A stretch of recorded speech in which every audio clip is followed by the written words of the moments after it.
In this video, we're going to look at how to use custom number formatting as an alternative to conditional formats. Conditional formats are great, so why would we look for an alternative? Well, we've already seen that we're quite restricted in terms of our icon choices, so that's one reason. Another reason is with very large data sets, you may find you start to get performance issues with conditional formatting.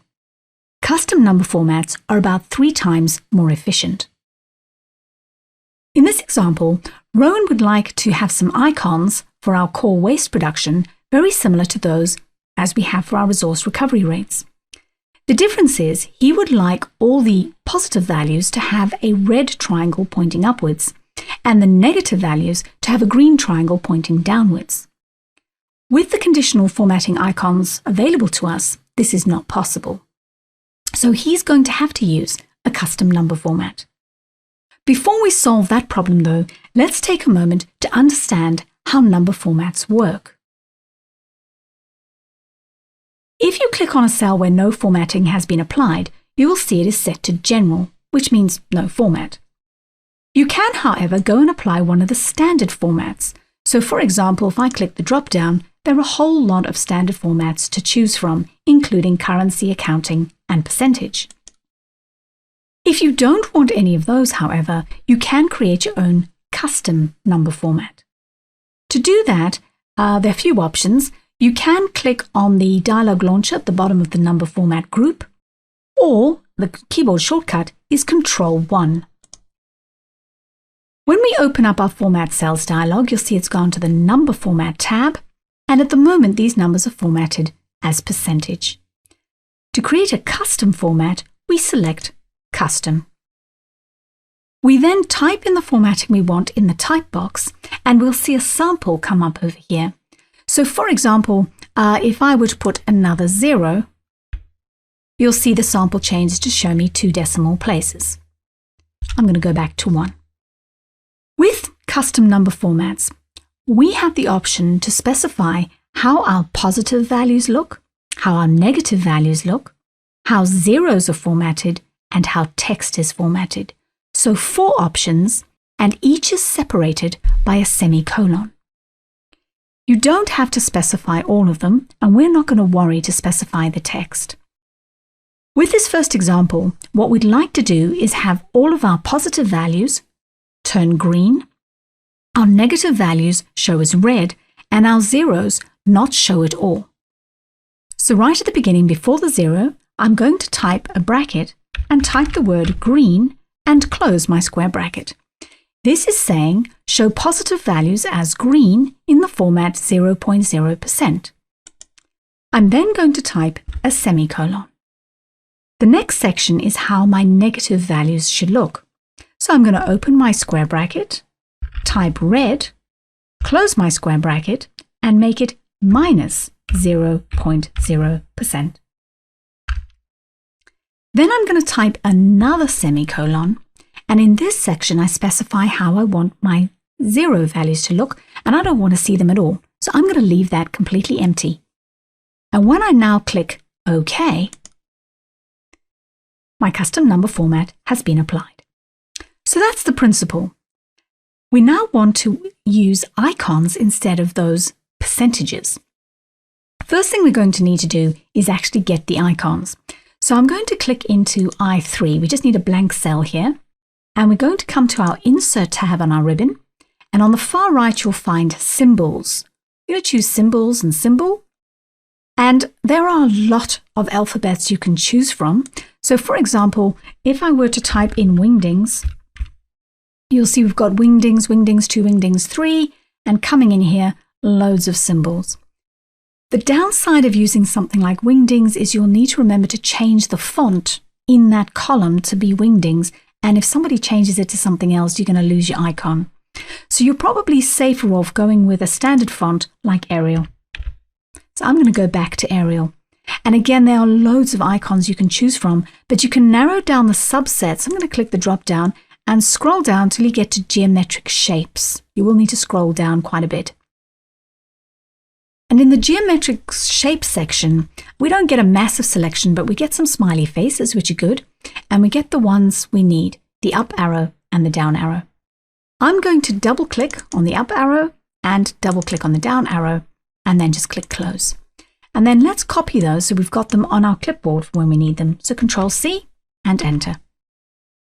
Now we don't actually want these percentages to disappear. We want to see the icon in the column next to it. So let's do what we did previously. I'm going to come into J5, type equals, click on I5 and press enter. And then I'm going to select the value and double click to copy down. And we're now going to replace the formatting in this column with our own custom format.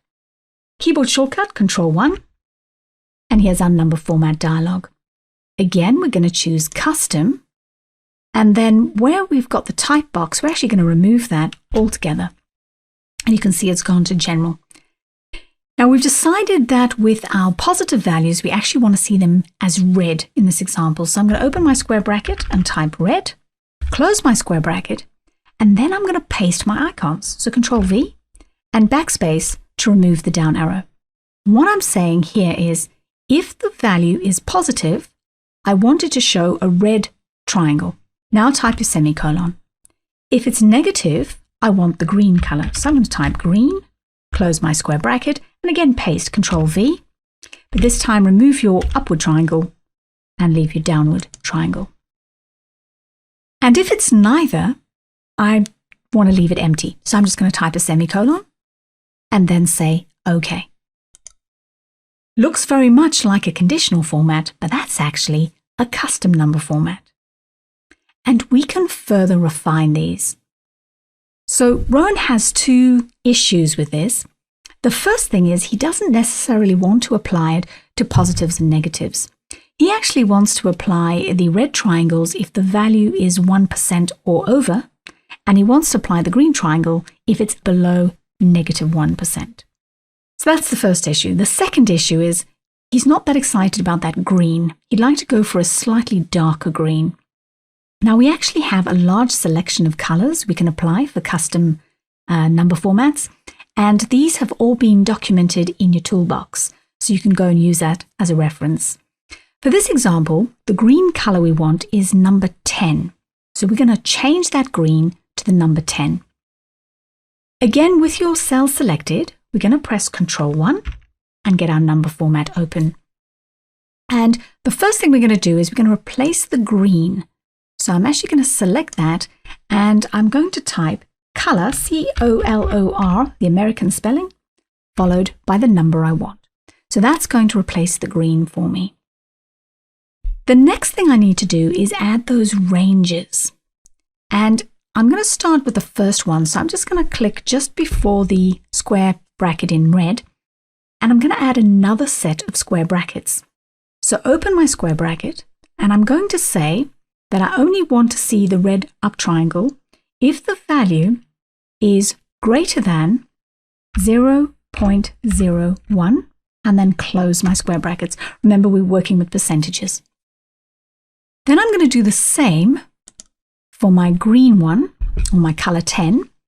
Open my square brackets, but here I only want to see it if it's less than -0.01, and close my square bracket. And if it doesn't fit into either of those ranges, I'm just going to show the color black. And that's just going to make sure that I don't get something odd showing up. There's our custom number format. I'm now going to click OK. And you'll see the green has altered to a slightly more muted green, and we're only getting the icons for the ranges we want. Enormously powerful, and actually easier to do with custom number formats than conditional formatting. So there's a really handy alternative if you're concerned about performance issues, or you want to use your own icons. In the toolbox, we've documented a more complete set of rules for how to work with custom number formats, so good idea to go and check that out.